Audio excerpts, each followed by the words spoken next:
Coming up tonight on CSTV, the Centennial Colts men's basketball team has their final tune-up before the start of the regular OCAA season. The women's soccer team takes to the pitch for the playoffs. And what do you get when you mix the circus with fitness? We check out what Degrassi is all about.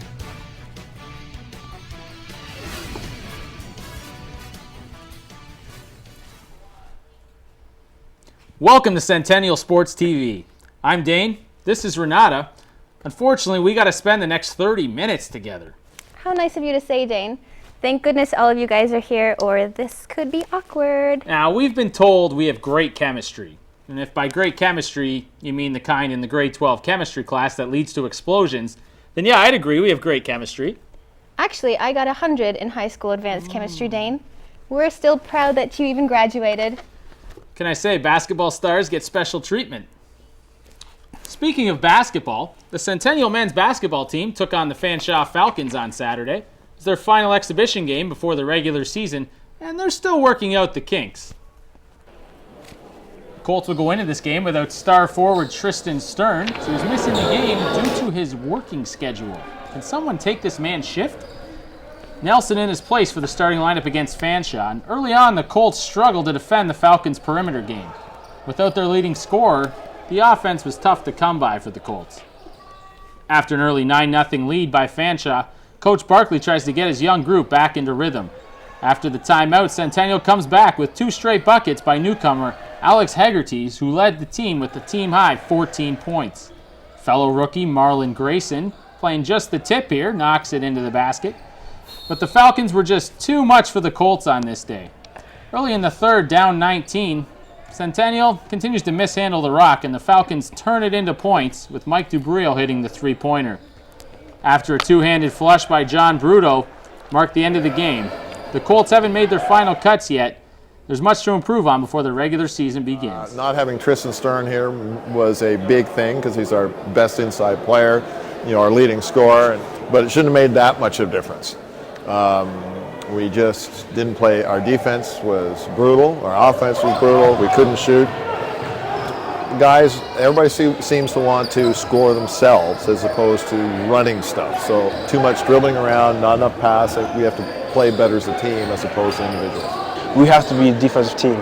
And this defensive D tonight, we were terrible. So it'll come along though. We've had very high expectations, and pressure is nothing to us. Just have to come together as a team and work harder in practice, and it'll be good. The Centennial Colts took on the Sheridan Bruins in the OCAA women's soccer quarterfinals Saturday afternoon. It was a make-or-break game for the girls, with the winners getting able to advance the play in the Humber semifinals. Let's go right to the game. Early in the first half, Mariam El-Masari takes a shot on net, and it's saved. Just a few minutes later, the Bruins get a corner kick. Nice cross, and it gets played around with, but the Colts defend.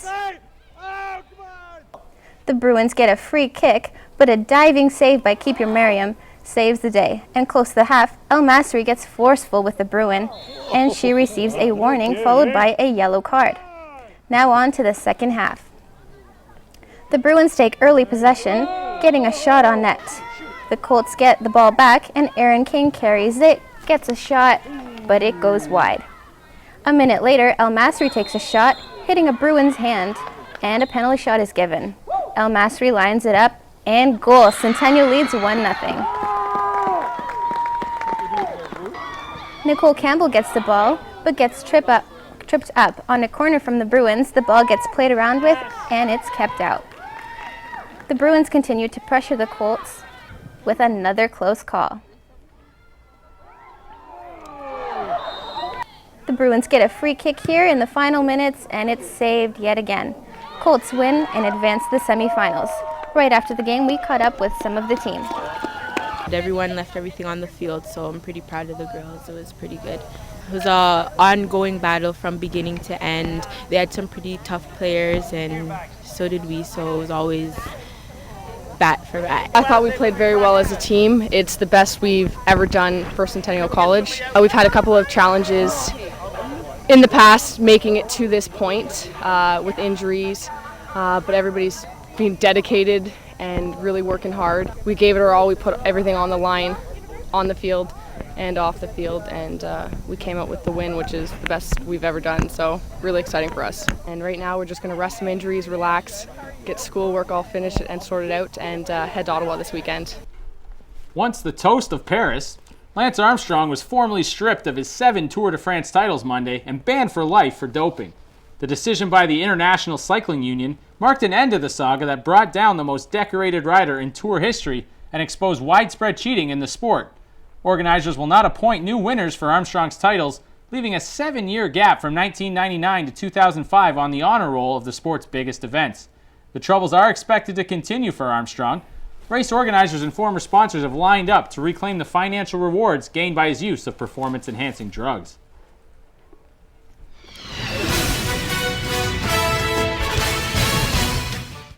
Coming up next, we bring you Centennial hockey tryouts, some seriously talented high school golfers, and some not-so-talented ones getting in their last rounds of the season.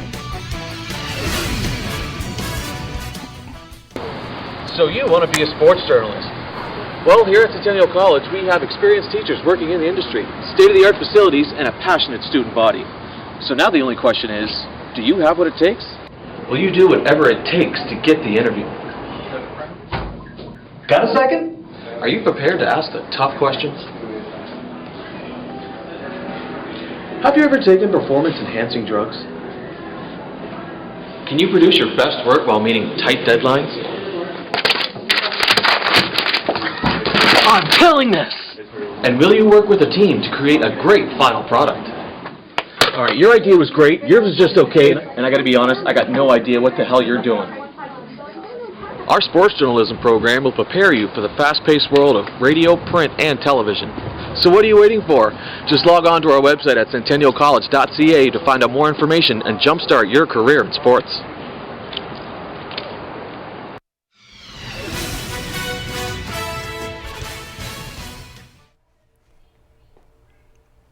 Welcome back, everyone.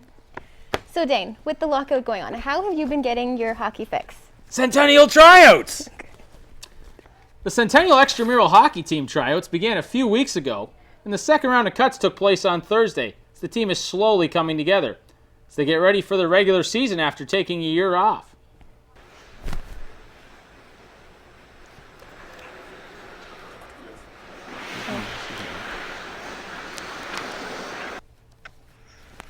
Hard work, hustle, and of course talent is what will get you to make the cut. Head coach Kieran Kennedy discussed the first 2 tryouts at McGregor Park. We have about 7 forwards and 5 defense signed right now, and 2 goalies. So we're hoping to get about 2 more forwards, 2 more defense, and 1 more goalie. At this level, at the college level, it's pretty evident who is a higher end college level player and who's a lower end college level player and who's not a college level player. So it's, especially after the second tryout, it was easy to see who was at the level that we needed to compete in the tournaments. Because the OCAA already has a women's hockey division, they don't allow the mixing of the genders. It's all going to come down to commitment. So comparatively wise, it's very similar to the years that we had great teams when I was here, but it all comes down to if the team has the commitment to show up to every game, every practice, and get better together. The last tryout is Thursday at 10:15 p.m. at McGregor Park, where the final team will be announced. For CSTV, I'm Adrian Carnavale. The start of October usually signals the puck drop on the NHL season. However, this year, all that NHL fans can follow is the endless legal jargon coming from players and owners. CSTV's resident accountant, Chris Bulio, is here to break it down for you. Hockey-related revenue, make-whole provisions, salary cap accounting. Sadly, this is the reality for hockey fans these days. Instead of being mesmerized by Sidney Crosby's on-ice moves, we're watching Commissioner Gary Bettman and NHLPA head Donald Fehr talk about the business of the game we love.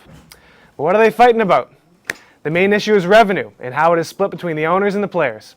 Hockey-related revenue has increased by $1 billion since the last lockout. This includes all the money made from ticket sales, concession stands, TV and radio contracts, merchandise, and even parking. So what's the problem? Owners argue that when player salaries are subtracted from this pool of money, that many teams don't have enough to cover expenses like arena costs, front office staff, and travel. They would like to see the players' share of revenues decrease from 57% to 50%. And they have a point. The NHL is a business, and the owners are taking all the business risks. The players are willing to bring their cut down to 50%, but don't want to lose a dollar from the contracts they've signed. In the NHL's offer released last week, owners included a make-whole provision to address player concerns about losing money from their contracts. It would reimburse players for the money they lose early on in the new deal, but in the end, it would count against their 50% share of revenue in later years. The proposal would see limits placed on contract lengths, changes to entry-level deals, unrestricted free agency, and would eliminate front-end loaded contracts like the ones signed by Ilya Kovalchuk and Roberto Luongo in recent years. So what have the players proposed? Donald Fehr presented 3 counteroffers to the NHL last Thursday. All of them would see a 50-50 revenue split reached in the next 3 to 5 years, except the third, which the NHLPA admittedly did a rush job on the math, resulting in something that really didn't make sense. The league looked at the offers for about 10 minutes and rejected all of them, saying the NHL had made its best offer. So what now? The two sides are separated by about $500 million over the next 6 years. Ideally, they would just split the difference and hit the ice. But both sides will scrape and claw to get as much as they can. And until they figure it out, the only NHL action will be in the boardroom, not on the ice. With the NHL lockout still looming large, players are finally speaking out. Russian superstar Alex Ovechkin lashed out at Gary Bettman this week, telling reporters he was offering nothing new to the players. Ovechkin claims that the NHL gives fans and media hope, but in reality they are guilty of deception. The Capitals forward is now signed to Dynamo Moscow in the KHL, and like many others, sees no visible end in sight. Ovechkin added that if the league decides to cut players' contracts, he doesn't know how many guys will be coming back. As of yesterday, the league has canceled all games through to November 1st.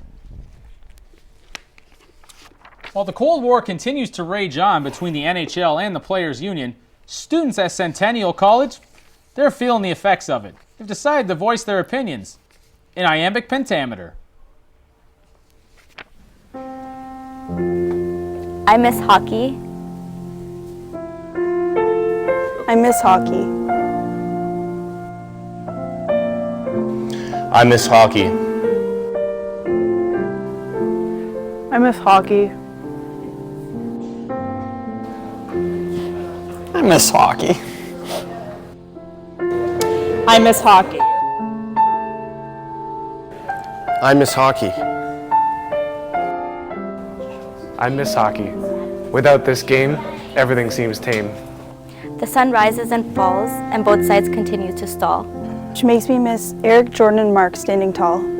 As the negotiations continue to crawl, I frown on both parties. The NHL with its proposal is quickly disposed of by the Players' Union. Donald Fehr. Why must he fill my eye with tears? Don't you know going toe-to-toe with Bettman is one of my greatest fears? I miss hockey. I miss hockey. I miss hockey. I miss hockey. I miss hockey. I miss hockey. I miss hockey. Without the NHL superstars, whom will I watch on television in the bars? Maybe I'll have to go to Russia. On second thought, there's a better chance I'll go to Mars. But what about the Winter Classic? Surely canceling it would leave scars. I just want to see Crosby, Stamkos, and Malkin on the ice. Uh-oh. How? That would be nice.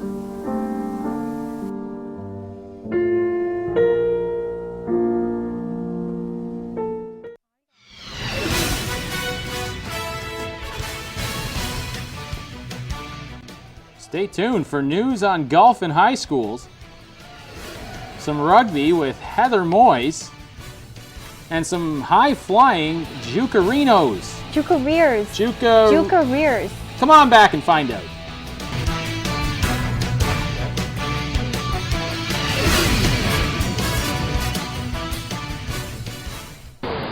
So you want to be a sports journalist? Well, here at Centennial College, we have experienced teachers working in the industry, state-of-the-art facilities, and a passionate student body. So now the only question is, do you have what it takes? Will you do whatever it takes to get the interview? Got a second? Are you prepared to ask the tough questions? Have you ever taken performance-enhancing drugs? Can you produce your best work while meeting tight deadlines? I'm killing this! And will you work with a team to create a great final product? All right, your idea was great, yours was just okay, and I gotta be honest, I got no idea what the hell you're doing. Our sports journalism program will prepare you for the fast-paced world of radio, print, and television. So what are you waiting for? Just log on to our website at centennialcollege.ca to find out more information and jumpstart your career in sports.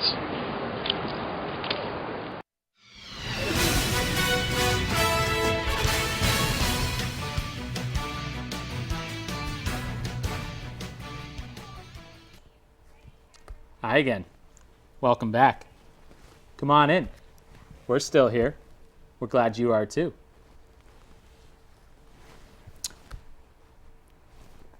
The Boston Red Sox officially introduced John Farrell as the team's new manager. Farrell was released from his contract with the Blue Jays this weekend as part of a deal that sent pitcher David Carpenter to Boston for infielder Mike Aviles. The 50-year-old skipper thanked his former club, saying that the 2 years he spent in Toronto were invaluable. Farrell managed the Blue Jays for 2 seasons, finishing with a 154 and 170 win-loss record. He takes over for Bobby Valentine, who was fired at the end of the regular season by Boston.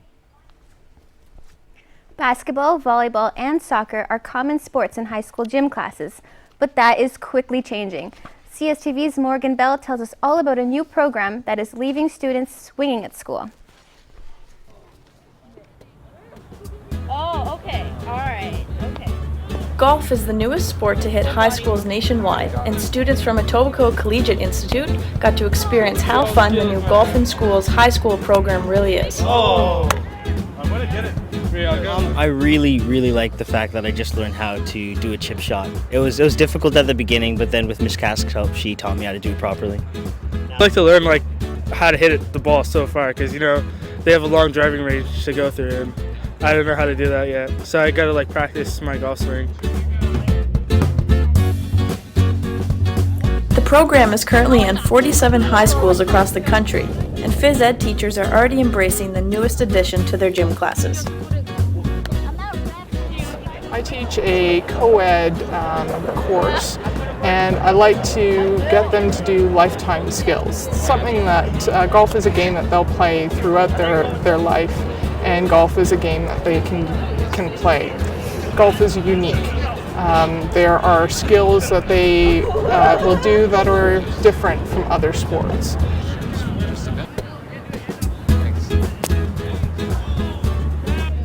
The sport is no stranger to elementary schools, as kids have been getting introduced to the game nationwide since 2009. And over the last 3 years, we've launched that program into 1,800 elementary schools. So really high schools is the next natural next step, and with 4,500 high schools across the country, in addition to the 10,000 elementary schools, we've got the chance to reach 4.5 million kids from coast to coast. The program is currently only in one high school in the East York community, but Golf Canada hopes that within the year it can be in schools like East York Collegiate behind me. For CSTV, this is Morgan Bell. As the 2012 golf season winds down, discussions about next year are already beginning, like how the heck I fix my snap hook. Finances and maintenance are the key subjects in question, and CSTV's resident hacker Travis King went to Dentonia Park Golf Club to find out more.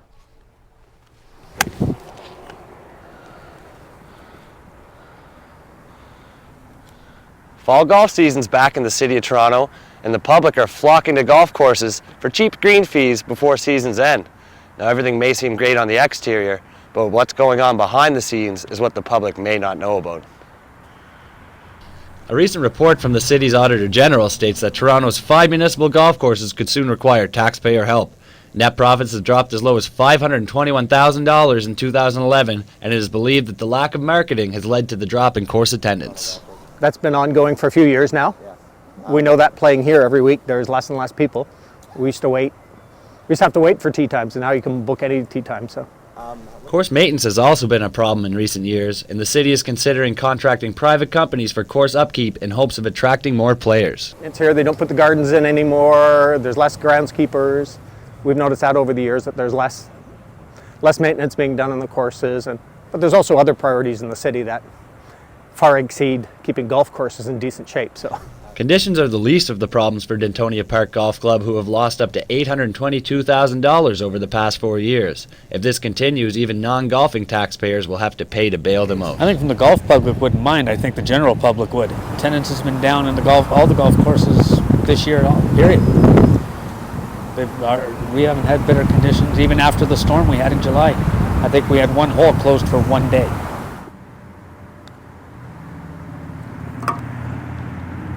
It's unsure whether or not the funding to operate the 5 city courses will come from the taxpayers' pocket or not, but one thing is for certain, all 5 courses will be open next spring for you to tee it up. From Dentonia Park Golf Club, I'm Travis King for CSTV. Bobsled gold medalist / world-class rugby player / track cyclist / right-to-play advocate? Is there anything Heather Moyes doesn't do? The sport of rugby in Canada is booming, and with Rugby Sevens officially becoming an Olympic sport, players are more involved in community efforts to grow awareness. Ontario has developed many successful players that have gone on to represent Canada. Heather Moyes is a name that may sound familiar, as she won an Olympic gold medal for bobsled in Vancouver 2010. Moyes plays for the Balmy Beach Rugby Club in Toronto, and she's not quite done yet in tying up her rugby boots. Yeah, the transition's been difficult this summer. I think physically it was just as difficult as I was expecting. I'm not an endurance runner, so for the last 2 years I've been training my body for 6 seconds of pure speed and power, and making that transition from that to an 80-minute rugby game was really challenging. Some residual, I won't say injuries, but some body issues from bobsledding, which you can easily put a Band-Aid on it for a race, but really kind of becomes apparent when you have to play 80 minutes. So just some issues that I had to take care of. Moyes is an advocate for the international organization Right to Play. The charity seeks to improve the lives of children by using the power of sport for development, health, and peace. The Right to Play program reminds me of the internship that I did in Trinidad, in 2000. It's just development, using sport as a medium for development, and I think that just as Robert said up at the podium, it is the best medium for development, both in community levels, between nations, with kids in terms of development in communities. It definitely, it just transcends the politics. It transcends everything. It's a wonderful way to have kids and grown-ups and everything. It's wonderful for development. The 2-time Rugby World Cup leading try scorer is currently switching gears to focus on track cycling. This multi-talented athlete continues to inspire as a Right to Play ambassador. So Dane, I know how excited you've been to go to the Cirque du Soleil by the waterfront. How many times have you been so far? Well, thanks for letting everybody know that I love the Cirque du Soleil. I actually haven't been yet, but tickets are only on sale till November 4th, so maybe I'll take you and have a nice night on the town. Or maybe not. Or maybe I'll take my mother. Regardless, I'm going to go, and I'm going to have a great time. Well, your mother is used to being your date to things, Dane. The popularity of the show has even fostered the newest trend in fitness. Alongside a partnership with Reebok, Jukari is the new upcoming thing. King West Fitness in Liberty Village is the only place you can try Jukari, and we went to go check it out.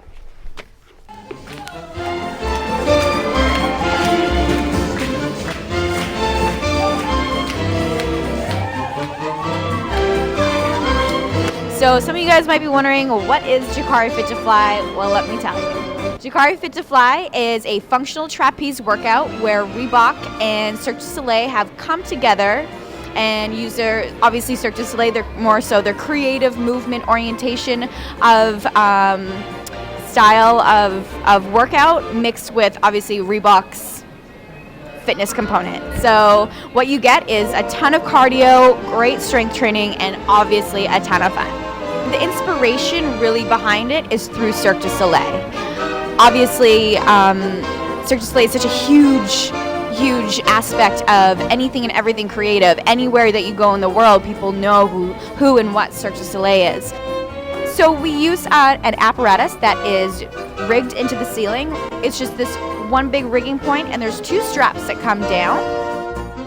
So no better way than to get your workout and actually be able to feel like you can fly and safely, obviously. So safely fly around and jump through the air, and it's really fun because it makes you feel like you're a kid again. It's a great way to work out and have fun.